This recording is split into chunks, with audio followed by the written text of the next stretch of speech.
Bonjour et bienvenue pour ce nouvel apéritif théologique avec James Woody et moi-même François Bergouignan. Et aujourd'hui, nous vous proposons 3 minutes sur le culte. Alors, le culte, c'est finalement le service religieux que nous avons le dimanche matin, par exemple.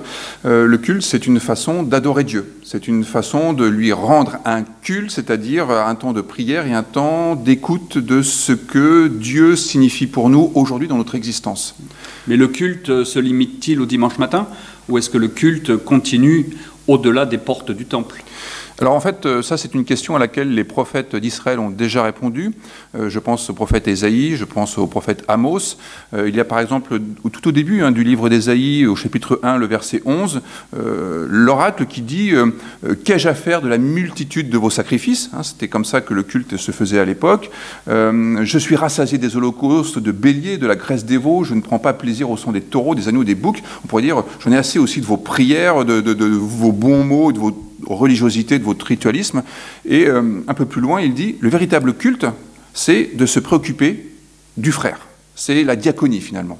Donc, on voit que, pour répondre à votre question, que le culte ne va pas se limiter simplement à le fait de joindre les mains dans une position très révérencieuse. C'est aussi y aller, quoi. C'est se retrousser les manches et aller en direction de l'autre. Donc il faut prendre le temps de culte du dimanche matin, ou un autre jour d'ailleurs, ce temps de culte comme un moyen de nous relancer dans la vie. Et quand on sort du temple, du lieu de culte, on est reboosté pour une semaine jusqu'au prochain. Alors il y a cette dimension-là, mais il y a aussi, je crois, le fait qu'en se rendant au culte, on est dans un processus de rencontre avec ceux qu'on ne s'attend pas forcément à rencontrer.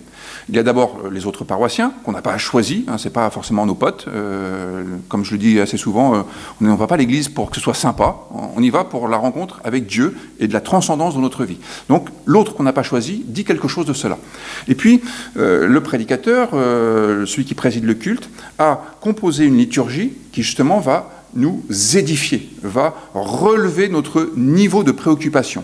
Et la prière, qu'on n'a pas choisie non plus, va nous mettre en relation avec des situations qui ne sont peut-être pas dans notre orbite, mais qui correspondent à notre vocation. Et donc, ça nous ramène à une dimension beaucoup plus large de l'existence. Et il y a l'élément central du culte qui est la parole, avec la prédication, qui est importante, un temps important pour nous apporter une nouvelle parole et nous faire vivre un temps de parole avec Dieu. Oui, il y a à la fois, comme le font les prophètes, quelques claques qu'on donne parce qu'il faut quand même se réveiller un peu, casser quelques idoles comme le font les prophètes aussi, et puis de la consolation quand c'est nécessaire. Et puis je crois qu'il y a finalement cette idée qu'on rend disponible l'Évangile pour que les auditeurs puissent s'en saisir, puissent dire oui à ce qui est proposé, puissent dire oui à cette façon d'envisager la vie telle que la Bible nous la propose. Alors nous ne pouvons que vous inviter, dès que le confinement sera terminé, à venir assister à un culte. Vous serez toujours les bienvenus.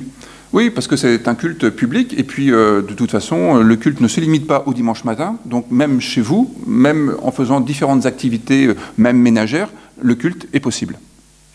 À demain pour un autre apéritif théologique. À demain. Au revoir.